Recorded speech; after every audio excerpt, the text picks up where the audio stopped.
रोमिल का सबसे अच्छा बडी बनेगा अनुज और अनुपमा बनेगी रोमिल की मदर। नमस्कार दोस्तों, स्वागत है आपका आपके अपने चैनल हंग्री स्पिरिट्स में। हंग्री स्पिरिट्स देख रहे सारे दर्शकों का मैं अंजू शर्मा दिल से स्वागत करती हूँ। रोमिल आज कुछ अलग ही मूड में था।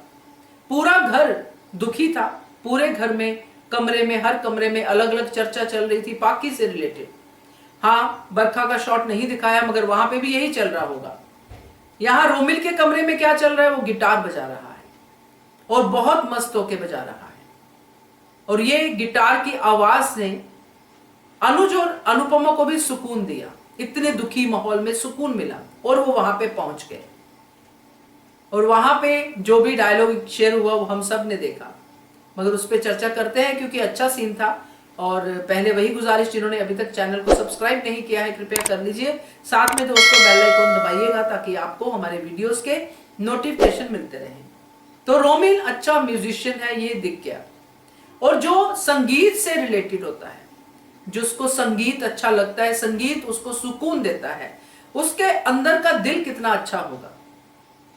क्योंकि संगीत अपने आप में एक बहुत बड़ी पाठशाला है और रोमिल उसको भी सबसे छुपाना चाहता है। और मुझे बहुत अच्छा लगा जब अनुज और अनुपमा इस बात की डिस्कशन कर रहे थे और वो सही ट्रैक पे अब सोचना शुरू कर चुके हैं, खास करके अनुज, क्योंकि अनुज ने अब रोमिल को समझना शुरू कर दिया है। और अनुज जब उन सब ट्रॉमा से बाहर निकला है, जो बदतमीजियां जो भी कुछ हुआ है, और इसीलिए अनुज अब उसको ज्यादा रिलेट भी कर पाएगा, समझ भी पाएगा।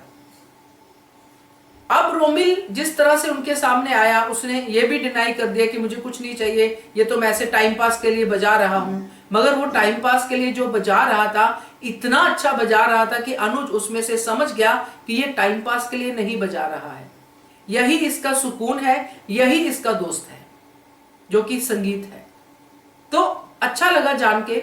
और यहां पे दोस्तों अनुपमा का जो पार्टिसिपेशन था कि रोमिल को जो है मदर की जरूरत है, क्योंकि जो अनुपमा ने कहा वो वाकई में काबिले गौर है कि ऐसे बच्चों के साथ जो सब कुछ हो जाता है, जिनके पास कुछ नहीं है, वो अपना संगीत भी छुपाते हैं, जो कला इतनी अच्छी उसके अंदर है। और अनुज ने जो कहा कि इसलिए छुपाते हैं क्योंकि कहीं वो भी इनका अपना ना रह के सबका ना हो जाए।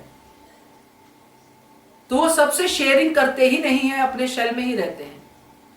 उस शेल में से अब रोमिल को बाहर निकालना है और एक अच्छे ह्यूमन बीइंग की तरह उसको सबके सामने लाना है। और ये काम कौन कर सकता है? अनुपमा और अनुज।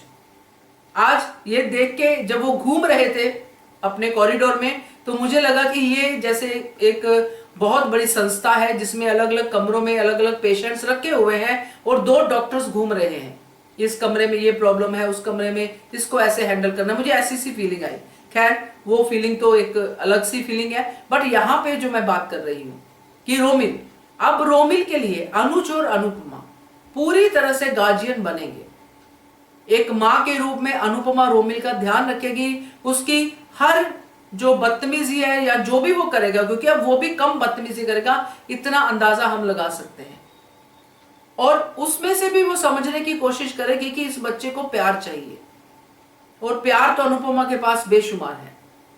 और अनुज भी उसका दोस्त बन के उसके साथ पेश आएगा, उसको डांटेगा भी, उससे प्यार भी करेगा। तो रोमिल का फ्यूचर तो अब सेट होता दिखाई दे रहा है और यही रोमिल है जो इनका बहुत अच्छा बच्चा बन के सामने आएगा।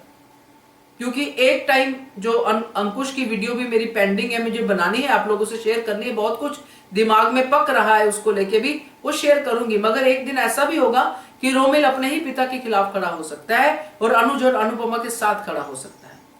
और बाकी के केस में तो वो है ही कंसर्न। तो देखते हैं क्या होता है। मगर आज ये जो देखा हमने अनुज और अनुपमा का कंसर्न रोमिल को लेके, और रोमिल का जो एक अलग चेहरा सामने आया, अच्छा लगा देख के। आपका क्या कहना है इसके बारे में कमेंट कीजिएगा। देखते रहिए channel hungry spirits. Thank you so much. Subscribe to our channel by clicking the subscribe button. Click the bell button and enjoy the latest uploads from our channel.